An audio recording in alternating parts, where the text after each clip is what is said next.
A'udzubillahi minasyaitonirrajim. Bismillahirrahmanirrahim. Assalamualaikum warahmatullahi wabarakatuh. Kembali lagi di channel Sampul Hitam. Untuk cerita kali ini, Mas Sukir masih melanjutkan cerita yang sebelumnya yang berjudul Ketika Ibu Sakratul Maut. Cerita ini ditulis oleh Nirhasina, dan bagi teman-teman yang ingin membacanya secara langsung, teman-teman bisa langsung kunjungi link yang saya sudah siapkan ada di deskripsi. Dan tak usah berlama-lama, bagaimanakah untuk cerita kali ini? Ini dia kisahnya. Selamat mendengarkan. Hari itu juga kami meninggalkan rumah ibu tanpa berpamitan. Ibu melirik kami dengan sinis ketika kami melewatinya yang sedang fokus pada televisi. Kami berniat kembali ke rumah peninggalan orang tua Bang Amar. Tapi saat berpamitan pada Biros, beliau tidak mengizinkan. Kalian bisa tinggal di rumah bibi dulu untuk sementara waktu, sampai kalian dapat tempat tinggal baru. Jarak Kerinci dan Aceh itu tidak dekat. Siapa yang merawat ibumu kalau dia sakit lagi? Ibu sudah mengusir kami, Bi. Dia tidak menginginkan kami. Anaknya hanya Bang Sony dan cucunya hanya Sandi dan Sinta. Jawabku sambil menahan perihnya luka di hati. Jangan bicara begitu, Nak. Semua ibu sayang pada anaknya. Ibumu hanya sedang emosi. Kalian harus maklum. Benarkah begitu? Semua ibu sayang pada anak-anaknya. Tapi kenapa ibuku berbeda? Pilih kasihnya terlalu nyata. Setelah berdiskusi dengan Bang Amar, akhirnya kami menyetujui saran Biros untuk tinggal sementara di rumahnya. Beliau banyak berjasa dalam hidupku, karena itu sulit bagiku menolak keinginannya. Selama itu beliau menawarkan rumah nenek untuk kami renovasi. Kami menyetujuinya karena jarak rumah nenek cukup jauh dari rumah ibu. Meskipun tinggal di daerah yang sama, tapi kami akan jarang bertemu, dan kalau dia sakit lagi akan lebih mudah bagiku mengurusnya. Rumah nenek sudah lama sekali ditinggal. Kondisinya sudah tidak layak huni, sehingga kami harus merobohkannya dan membangun rumah yang baru. Kami sama sekali tidak memiliki tabungan untuk membangun rumah, sehingga rumah orang tua Bang Amar di Aceh terpaksa dijual untuk biaya membangun rumah di sini. Rumah orang tua Bang Amar di Aceh terpaksa dijual untuk biaya membangun rumah di sini. Syukurlah, semua berjalan sesuai keinginan. Rumah yang kami bangun masih kami tempati sampai saat ini. Sudah 3 tahun terakhir ibu ikut tinggal bersama kami. Kasihan kalau harus tinggal sendiri karena ibu sudah mulai pikun. Mah, Dila mau ikut ngaji juga, biar nenek dimudahkan sakratul mautnya. Aku terlalu berlarut dalam putaran memori masa lalu, sehingga tidak menyadari kehadiran putri keduaku. Dila udah sholat subuh, Nak, tanyaku. Dia masih menggunakan mukena sepertiku, lengkap dengan Al-Qur'annya di tangan kanannya. Kakak mau masak nasi goreng buat sarapan. Dia gak mau Dila bantuin, jadi Dila mau temenin mama aja jaga nenek, ucapnya dengan polos. Makasih ya sayang, ucapku sembari mengusap kepalanya yang tertutup mukena. Dia hanya membalas dengan anggukan dan senyuman. Dita dan Dila tumbuh bersama dan kami tidak pernah membedakan keduanya, baik dari segi materi maupun kasih sayang. Namun sifat keduanya bertolak belakang. Dita mudah sekali emosi dan selalu bersikap barbar dalam menghadapi masalah, berbanding terbalik dengan adiknya yang selalu bertutur kata lembut dan suka mengalah. Kasihan nenek ya, Mah. Kata Pak Ustadz, sakaratul maut itu sakit sekali. Sakitnya melebihi sakit gigi. Bahkan sakit waktu sakaratul maut gak ada bandingannya di dunia. Apa benar begitu, Mah? Tanya Dila masih dengan polosnya. Anak sekecil ini saja tahu kalau ibu tengah menahan sakitnya sakaratul maut yang luar biasa. Apa kabarnya Bang Sony yang sudah berkepala 5? Padahal selama hidup ibu selalu mengutamakannya. Aku ingat betul saat Bang Sony masih menempuh pendidikan di Kota Padang. Aku dan ibu harus berhemat sehemat-hematnya dalam membelanjakan uang. agar pendidikannya tidak terhalang. Aku yang waktu itu masih duduk di bangku kelas 4 SD sering kali mengeluh kala membuka tudung saji yang hanya berisi nasi putih dan rebusan daun singkong. Nanti kalau abangmu sukses dan jadi guru, kita juga yang senang. Ibu tidak perlu menggadaikan sawah lagi untuk membiayai sekolahmu, karena Sony yang akan membiayaimu sampai tamat kuliah. Mendengar itu hatiku kembali dingin. Bagaimanapun sekolah tinggi dan menjadi orang yang sukses adalah impian semua orang. Benar kata ibu, Bang Sony berhasil menyelesaikan pendidikannya bertepatan denganku yang naik kelas 6. Setelahnya dia mendapat panggilan untuk mengajar di sebuah sekolah yang terletak di pelosok provinsi Jambi. Kendalanya waktu itu kembali uang. Sebelum benar-benar menjadi guru dan mendapatkan gaji seperti yang kami harapkan, Bang Sony harus mengikuti serangkaian tes yang sedikit banyaknya pasti menggunakan uang. Selain itu dia juga butuh biaya transportasi, makan, dan kebutuhan lainnya. Ibu sudah tidak punya uang. Jualah ini untuk ongkos dan biaya hidupmu selama di sana. Semoga saja cukup. Ibu melepaskan sepasang anting yang sudah bertahun-tahun dia kenakan. Ini harganya berapa, Bu? Takutnya nggak cukup nanti, balas Bang Sony ragu-ragu. Ibu terlihat menghela napas panjang lalu beranjak menuju kamarnya. Kulihat Bang Sony masih mematung di tempatnya semula. Selang beberapa menit ibu keluar dari kamarnya lalu kembali menyerahkan selembar kertas yang dilipat kecil. Bawa ini juga buat jaga-jaga. Bang Sony meraih dan segera membukanya. Mataku melotot dan jiwaku memberontak ketika melihat apa yang diserahkan ibu pada Bang Sony. Itu kan gelang Risma, Bu. Nenek belikan untuk Risma. Kenapa dikasih sama Bang Sony? Aku tidak rela barang pribadiku dibawa Bang Sony. Itu bukan pemberian ibu maupun ayah. Aku bisa memilikinya karena bekerja pada nenek. Waktu nenek masih hidup aku suka membantunya menjemur kopi dan mengikis kulit kayu manis. Nenek begitu royal padaku. Pekerjaan yang kulakukan tidak berat dan sambil main-main, tapi dia memberiku upah yang besar. Dari upah yang kudapatkan hanya 200 rupiah yang bisa kubelanjakan. Selebihnya harus ditabung. Begitulah aturan yang nenek terapkan. Itu bukan masalah bagiku karena 200 rupiah pada zaman itu cukup banyak sekedar untuk jajan. Setelah 2 tahun menabung, nenek membelikan gelang emas untukku. Sebenarnya tabunganku tidak cukup untuk membeli gelang, tapi nenek menutupi kekurangan dengan uangnya. Begitulah kasih sayang nenek padaku sehingga setelah kepergiannya menghadap Ilahi, aku merasa sangat kehilangan. Jadi sangat jelas tidak ada hak Bang Sony di sana. Abang cuma pinjam. Nanti kalau abang sudah jadi guru dan dapat gaji akan abang ganti dengan yang lebih bagus, jawab Bang Sony dengan santainya. Gak bisa. Abang sering ingkar janji. Risma gak mau menjamin. Ini satu-satunya barang berharga yang Risma punya. Nenek juga berpesan gak boleh dijual kecuali Risma sedang terdesak. Aku mengambil kembali gelangku dari tangan Bang Sony. Cukup Risma, berikan. Sony lebih membutuhkannya. Ibu berusaha merebutnya kembali dari tanganku. Gak mau, ini punyaku. Aku bersikeras mempertahankan hakku sehingga membuat ibu geram dan berakhir dengan tamparan di kedua pipiku. Ibu jahat. Ibu hanya sayang Bang Sony. Aku berlari menuju kamarku. Menangis adalah caraku menumpahkan segala sesak yang kurasa. Keesokannya Bang Sony berangkat ke kota Jambi bersama 2 orang rekannya.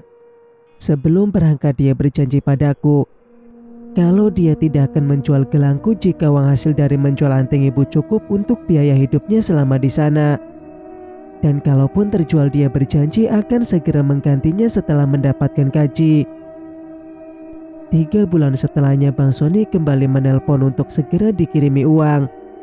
Dia belum diterima menjadi guru otomatis belum bergaji. Sedangkan uang hasil penjualan anting dan gelang sudah habis. keadaan kembali seperti sebelumnya. Saat Bang Sony masih kuliah, ibu harus mengirimkan uang untuknya setiap bulan. Sedangkan ibu tidak bekerja. Jadi sawah peninggalan papa yang sudah tergade setelah dia meninggal akhirnya terjual. Sebenarnya bapak meninggalkan 2 petak sawah untuk kami karena dia memiliki 2 anak. Tapi sayangnya setelah bapak meninggal ibu enggan menggarapnya. Sedangkan kami butuh makan dan biaya hidup lainnya. Harta peninggalan bapak akhirnya satu persatu terjual. Pertama, kedua petak sawah itu digadaikan karena tidak digarap. Ibu lebih senang menggadaikan daripada menggarapnya sendiri. Karena semasa ayah masih hidup, ibu tidak pernah ikut bekerja di sawah. Sebutan pemalas sudah melekat pada diri ibu sejak ayah dan nenek masih hidup. Dan efeknya baru terlihat setelah ayah dan nenek meninggal. Uang hasil penggadaian sawah itu sebenarnya cukup untuk memenuhi kehidupan kami sehari-hari. Karena untuk beras tidak perlu beli, ibu masih punya sawah bergilir yang digarap orang lain. Jadi ibu masih dapat sepertiga hasilnya. Cukup kalau hanya sekedar untuk makan.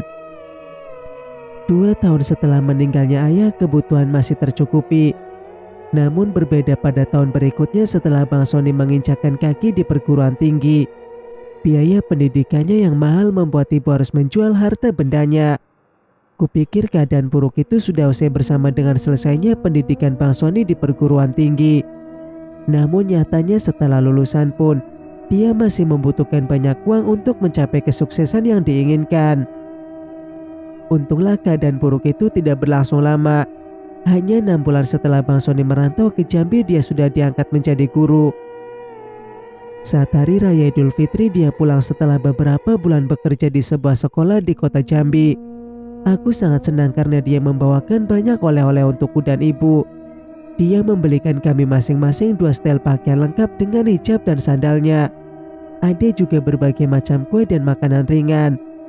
Tapi ada satu hal yang dia lupakan, yaitu gelangku. "Bang, gelangku mana?" tanyaku setelah Bang Sony melepas penat. "Ya belum ada, Dek. Abang kan baru bergaji 2 bulan. Nanti pasti abang ganti. Sekarang kan abang udah jadi guru," jawabnya bangga.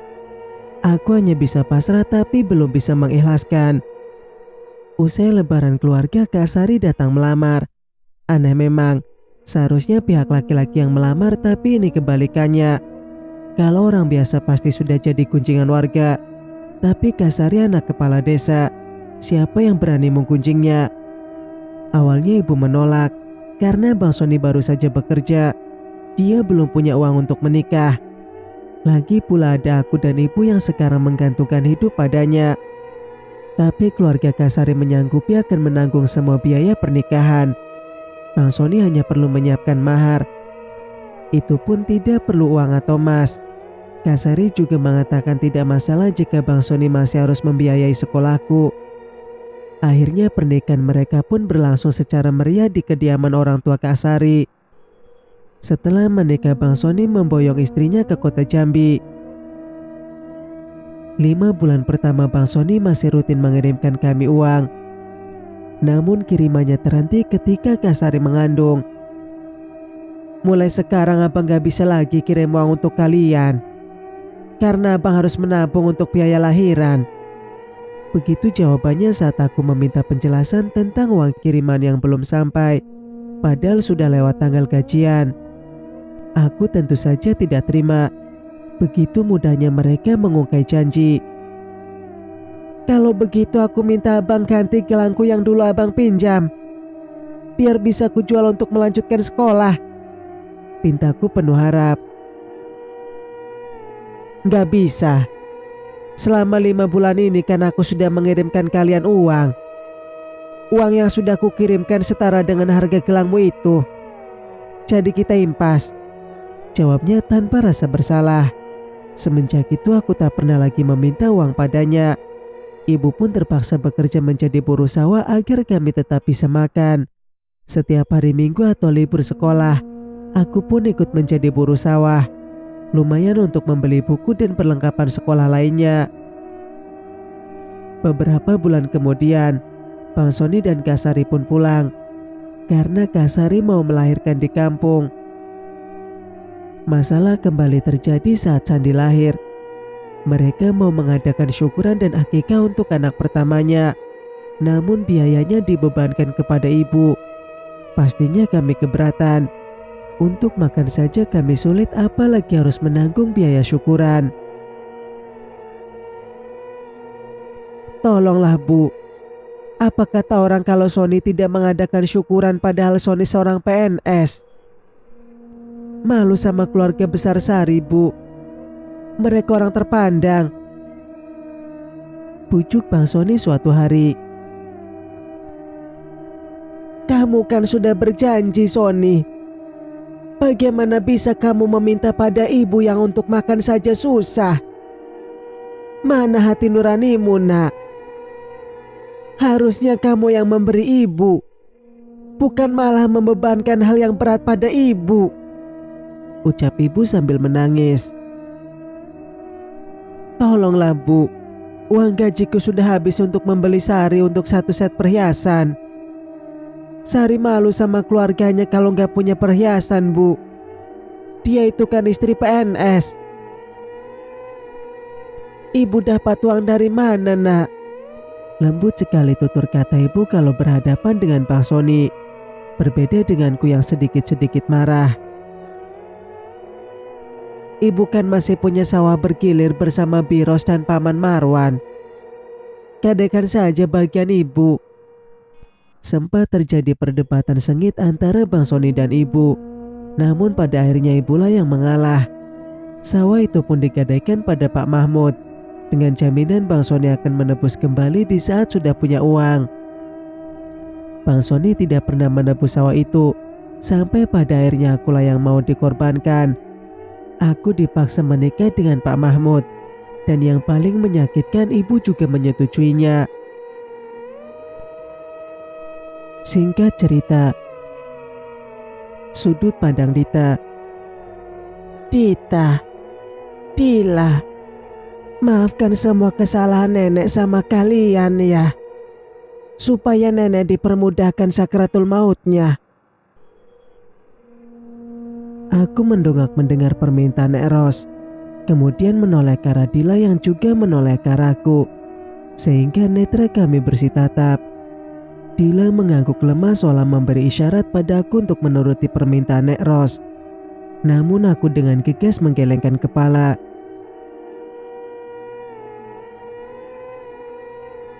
Dila sudah lama memaafkan kesalahan nenek.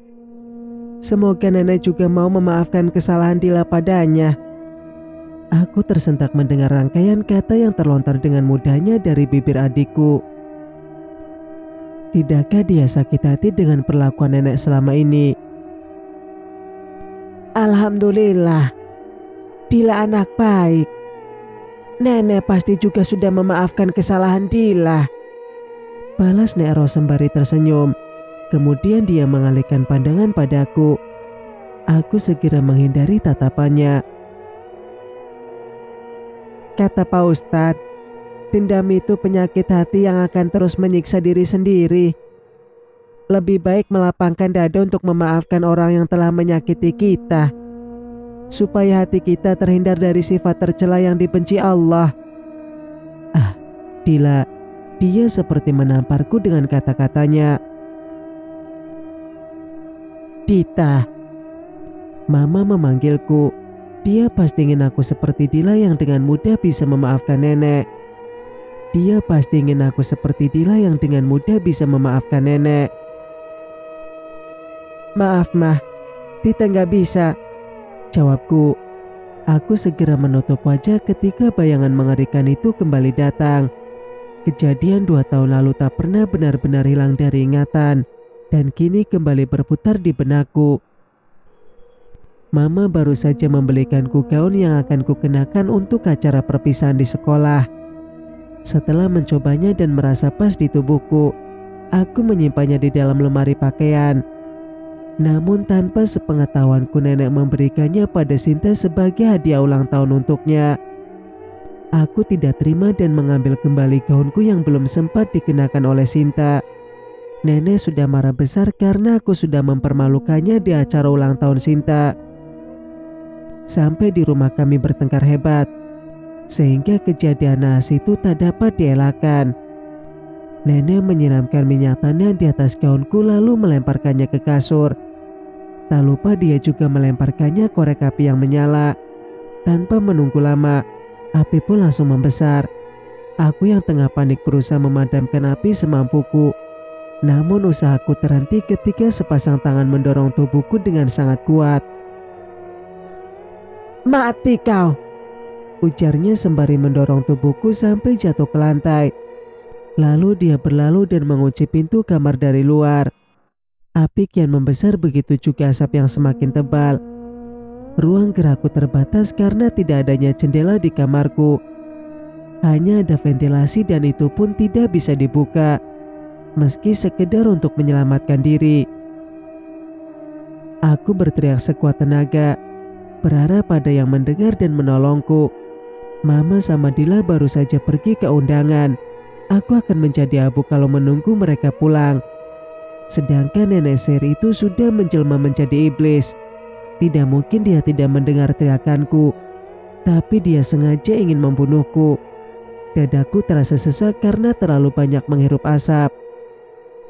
Aku sudah kehabisan tenaga sehingga yang bisa kulakukan hanya meringkuk di sudut kamar yang tidak terlalu dekat dengan api. Tak berapa lama penglihatanku mulai gelap, dan setelah itu aku tidak ingat apa-apa lagi. Entah berapa lama aku tertidur. Ketika sadar aku sudah berada di ruang serba putih ditemani Mama dan Dila. Nenek Seri itu tidak terlihat batang hidungnya. Mungkin dia sudah mendekam di penjara, begitu pikirku. Namun aku salah besar. Ketika pulang ke rumah setelah beberapa hari dirawat di rumah sakit, kulihat dia tengah bercengkrama ria dengan para tetangga di depan rumah. "Tita udah pulang," sapa salah satu dari mereka. "Udah Bu, alhamdulillah," jawab Mama singkat. Mama memapaku masuk rumah. Karena aku belum bisa bebas bergerak, ada beberapa luka bakar di bagian kakiku yang belum mengering. Tetangga yang tadi berkumpul di depan rumah juga ikut masuk, dan beberapa dari mereka juga membantu membawakan barang bawaan dari rumah sakit. "Lain kali kamu jangan berbuat nekat gitu, Dita. Kasihan mamamu," ujar salah satu tetangga ketika kami sudah duduk melingkar di ruang tamu. Mama sudah menyiapkan kasur busa untukku beristirahat dan meletakkannya di ruang tamu. Alasannya, selain banyak tetangga yang menjenguk sepulang dari rumah sakit, kamarku juga belum bisa ditempati karena kebakaran itu. Lebih tepatnya dibakar sama nenek sihir itu. Tapi aku merasa ada yang aneh. Sejak di rumah sakit, Mama lebih banyak diam, dan nenek sihir itu masih bisa bersikap santai setelah apa yang dia lakukan padaku. Dan nenek sihir itu masih bisa bersikap santai setelah apa yang dia lakukan padaku. Anak zaman sekarang pikirannya singkat betul. Ada masalah dikit langsung berbuat nekat. Langsung mau mengakhiri hidup. Iya, apalagi yang kamu lakukan itu bukan cuma membahayakan diri kamu sendiri, Dita, tapi orang lain juga. Belum lagi kerugian karena banyak yang terbakar. Jangan main-main dengan api, Dita. Bahaya. Dan kerugiannya bukan kamu sendiri yang menanggung. Kalau mau bunuh diri, cari cara yang lain. Untung aja nenek kamu cepat nyari bantuan untuk memadamkan apinya. Kalau tidak, rumah kami juga ikut jadi korbannya. Entah apa yang diceritakan nenek Seri itu kepada Mama dan yang lainnya, sehingga mereka semua menyalahkanku atas apa yang terjadi. Padahal di sini akulah korbannya. Aku bahkan tadi beri kesempatan untuk menjelaskan peristiwa kejadian. Karena mereka sudah terhasut oleh omongan nenek yang mengatakan aku sengaja mengunci diri di kamar dan membakarnya. Dia juga mengatakan kalau penyebab aku berbuat nekat adalah karena cemburu pada Dila. Mama lebih sayang sama Dila. Apapun yang Dila mau pasti dituruti dan pergi kemana-mana juga selalu sama Dila. Begitulah berita yang menyebar sehingga bukan cuma aku yang disalahkan tapi mama juga. Hubunganku dengan mama dan Dila sempat merenggang karena masalah itu. Sampai pada suatu hari aku menjelaskan pada mereka apa yang sebenarnya terjadi. Alhamdulillah mama percaya. Alhamdulillah mama percaya dengan apa yang aku katakan dan marah besar sama nenek. Tanpa kami usir, nenek angkat kaki sendiri dari rumah kami dan tinggal di rumah Om Sony. Aku merasa lega karena tidak ada lagi benalu di rumah kami. Sayangnya itu tidak berlangsung lama. Hanya 1 bulan dia sanggup tinggal bersama anak kesayangannya. Perlakuan mereka yang kasar dan jarang dikasih makan adalah alasan nenek meninggalkan rumah Om Sony. Akhirnya mau tidak mau, mama membawanya kembali ke rumah kami sampai sekarang. Jangan berpikir dia tidak berulah setelah kembali ke rumah kami. Malahan kelakuannya semakin menjadi-jadi, apalagi saat mama tidak ada. Tapi aku dan Dila tidak terlalu ambil pusing karena sudah tahu sifat aslinya. Singkat cerita, sudut pandang Ros. Dalamnya lautan dapat diselami, namun hati manusia siapa yang tahu.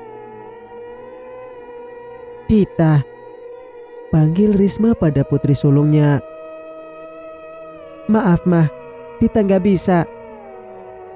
Gadis yang sudah beranjak remaja itu menutup wajahnya yang sudah bersimbah air mata dengan telapak tangannya. Entah kejadian buruk mana yang mengganggu pikirannya sehingga ia sulit mengendalikan diri.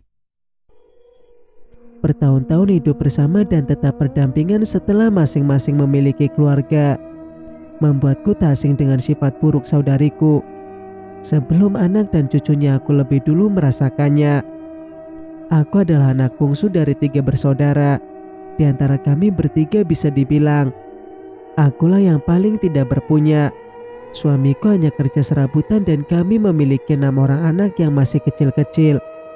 Aku tidak bisa membantu suami bekerja karena memiliki bayi dan balita. Untunglah ibu selalu membantu saat kami kekurangan bahan makanan. Namun sikap royal ibu padaku tidak disukai oleh kakak Raudah. Pernah suatu hari aku meminjam beras pada ibu karena stok beras kami sudah habis. Dan suamiku juga lagi sakit karena cedera waktu bekerja. Tulang kakinya patah sehingga butuh waktu cukup lama untuk pemulihan. Sedangkan di rumah ada 6 orang anak yang harus dikasih makan. Ibu masih ada 1 kaleng beras. Kamu bagi 2 saja. Tinggalkan setengah untuk ibu. Setengahnya kamu bawa pulang. Tita ibu yang membuat hatiku berbunga-bunga. Alhamdulillah, makasih banyak Bu. Nanti pas panen langsung Ros ganti, ucapku penuh syukur. Padahal panen masih 1,5 bulan lagi. Sedangkan beras setengah kaleng hanya cukup untuk 10 hari. Besok kamu bawa aja padi 2 karung ke penggilingan. Itu cukup sampai kalian panen. Tanpa ibu seolah mengerti kekhawatiranku. Aku sangat bersyukur memiliki ibu yang baik dan sangat perhatian. Beliau tidak pernah sekalipun menelungkupkan tangan saat aku butuh bantuan. Kami pun begitu. Mungkin secara materi kami kekurangan, tapi tidak dengan tenaga. Jiwa dan raga kami selalu siap kapanpun ibu butuh bantuan. Semisal membersihkan kebun atau membantunya panen. Enak banget hidup kamu ya. Udah nikah masih aja jadi tanggungan ibu. Kalau butuh apa-apa tinggal minta dan meminta terus. Mau sampai kapan? Kak Rauda tiba-tiba sudah berdiri di belakangku, menyerangku dengan mulut pedasnya. Aku hanya diam tanpa mampu membalas. Meski yang dia katakan tidak benar adanya, aku datang untuk meminjam bukan meminta. Sudahlah Rauda, adikmu lagi butuh. Suaminya lagi sakit dan anak-anaknya butuh makan. Kemana lagi dia mengadu kalau bukan pada kita? Pel aja terus Bu. Makanya dia jadi besar kepala. Dikit-dikit minta, dikit-dikit minta. Aku gak minta Kak tapi pinjam, jelasku. alasan. Sudahlah Rauda. Lagian Rosma Mincang punya ibu, bukan punya kamu. Kak Rauda tidak lagi menjawab perkataan ibu, namun matanya menatap Kunyalang seolah hendak menerkam. Dia berlalu meninggalkan kami dengan membawa kekesalannya. Bersambung, nantikan kelanjutan ceritanya di video berikutnya. Mas Sukir pamit. Wassalamualaikum warahmatullahi wabarakatuh.